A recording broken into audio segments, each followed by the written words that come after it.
Hello lovely people, Kitten here, and Happy New Year! Hope you had a lovely Christmas. I just chilled out really. I didn't do anything. Need a bit of a break. So we're kicking off the new year set of knitting patterns, and we're carrying on in the same vein. Really simple, relaxed, enjoy yourself, good honest straightforward stuff going on. Everybody needs a good basic go-to knitted hat beanie type pattern. I gotcha.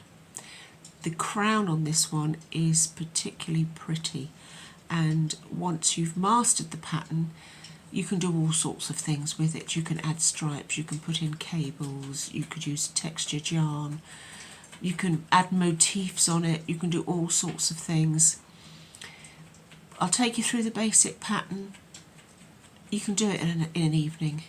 Knock a couple up to match your latest outfits. You can, really simple, really effective. I'm going to be using a nice quality yarn to match my coat. So let's make a hat.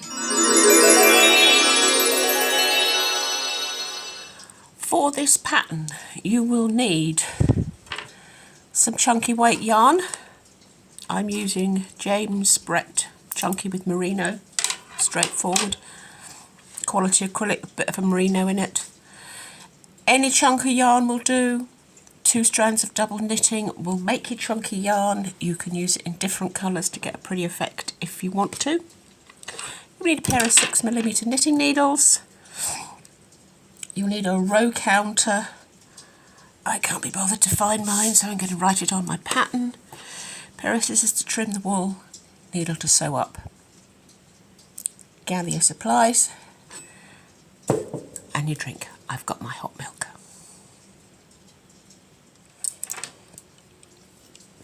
This is a lovely simple little pattern. Goes up really quick. It's got a fabulous effect on the crown. Right, slip knot. We're going to cast on 60.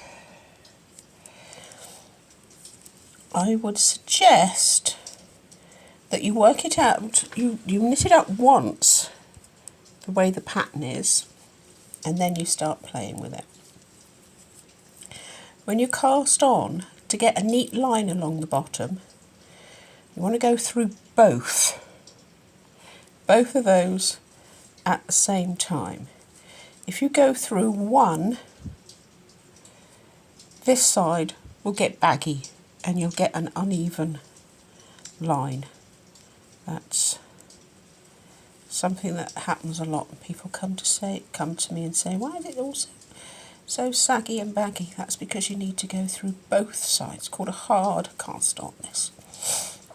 Going through one loop has its uses.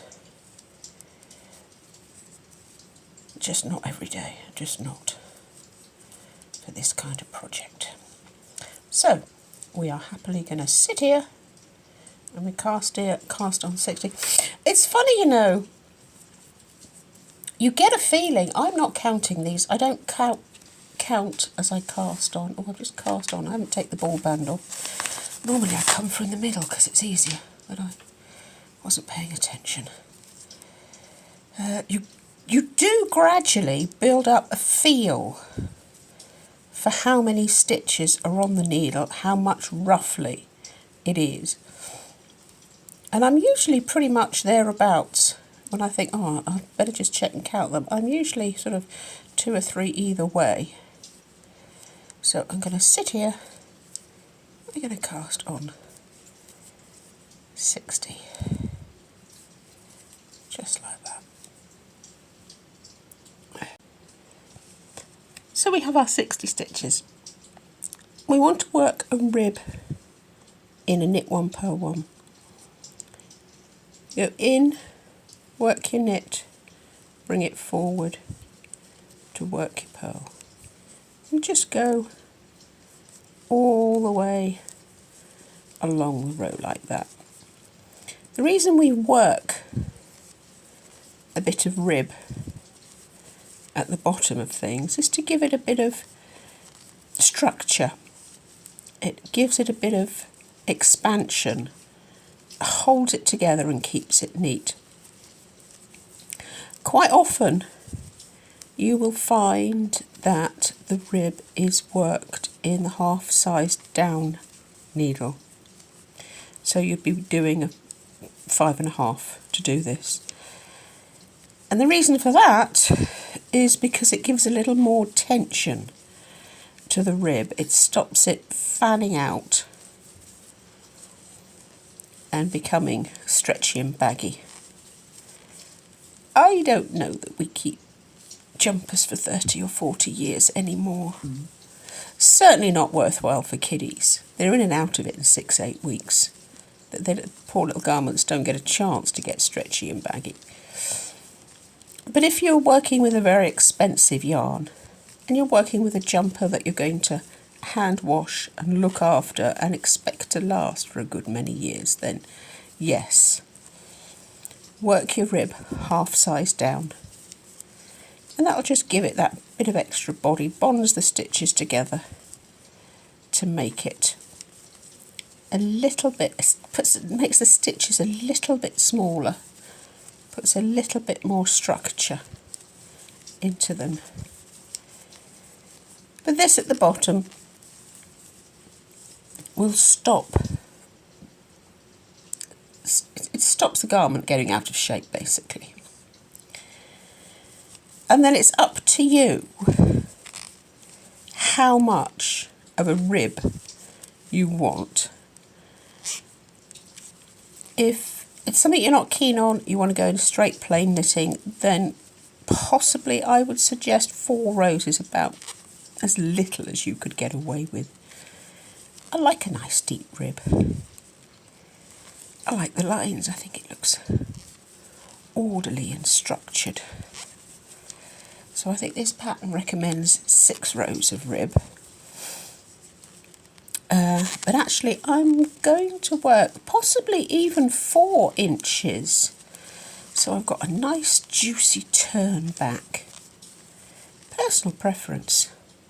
I'm going to put a big fluffy bobble on the top.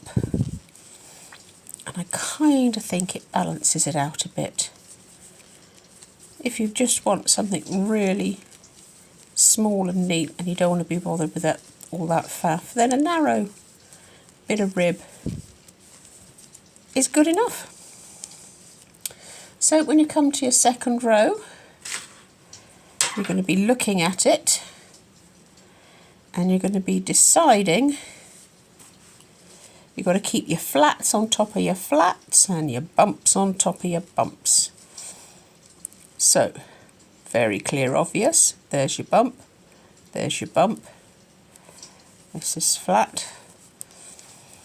So every row on this is going to start with a knit because it's an even stitch count.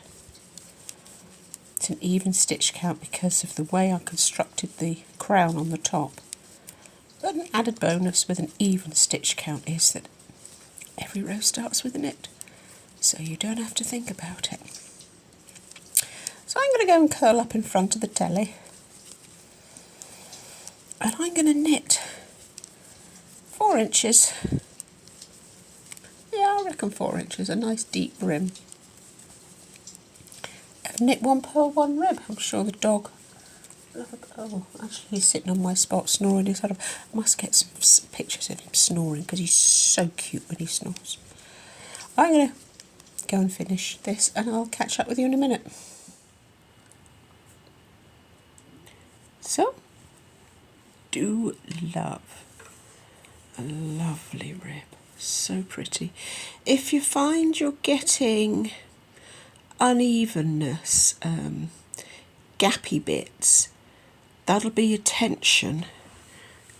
Any emotions you feel while you're knitting will show up in your knitting. So you need to really mentally, physically take a breath, relax, hook your finger through, turn it round. That's not doing anything, it's just holding the yarn out the way. And then we start and we go in for our stocking stitch.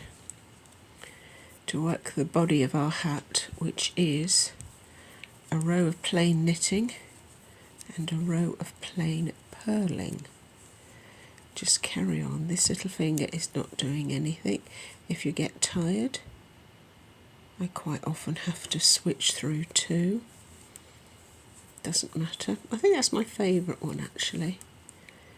But if that gets to be a bit tired, slip through three. Purl along here, and then, knit along the row, and then purl on the row back. And I put my pattern down, so I don't know how many rows it is, but I'll tell you before we show you the shaping for the crown. We have a rib, we have our stocking stitch, body of our hat. If you want a big long slouchy one, then there's absolutely nothing stopping you. Go as long as you like. We're going to shape for the top. Now this is number sensitive, so count your stitches before you start. We're going to knit two together, and that literally just means you knit two together. We're going to knit 6, 1, 2, 3, 4, 5, 6. We're going to knit 2 together, knit 2, and then we're going to repeat. Knit 2 together, 1, 2, oops, I missed that one. Oops, missed it, catch it quick. So let's go back and check. That's the 2 together. 1, 2, 3, 4, 5, 6. Knit 2 together. 1, 2, and repeat. And this little fiddly bit is what gives the top a pretty distinctive, it's a pretty pattern, makes it a real nice effect on it. 2 together.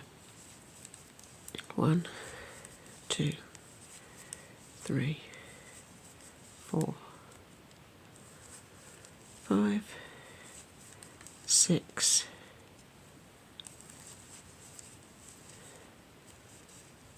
knit 2 together, knit 2. Okay, finish that row, then purl, and then it's 5, 4, 3, keeping the knit 2 together, knit 2, 2 together. I'll show you, it's a really lovely effect. That's the pattern it makes. Can you see?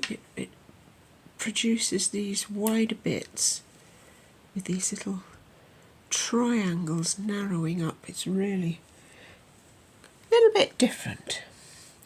So when you're finished, cut your yarn with a long tail, because you can use this to sew up. When you're finishing, you want to finish it in a nice circle, so don't go back through there. Take your yarn, take it round. Where are you? There you are. Take it back through the stitches, so that when you slip your needle off, it goes round in a circle like that. Pull it tight, nice tight. Just a little stitch to secure it. Oops, I've split the yarn. nice and tight. Back through, that will secure it. And then we just want to sew down here. I like to work from the outside like you're lacing a corset. It's the easiest way to describe it. We're catching the very edges of the work together and you work down like that. It produces a flat seam. When you get down to the end and finish off, if you've got a turn back, you can turn it back. If you want to run a couple of stitches on the quarter, it will help keep your turn up back. Isn't that lovely? It's really pretty, really effective. Once you've done it, there's no end of patterns and techniques you can add to it. Do all sorts of things with it. So that's our first pattern of the year.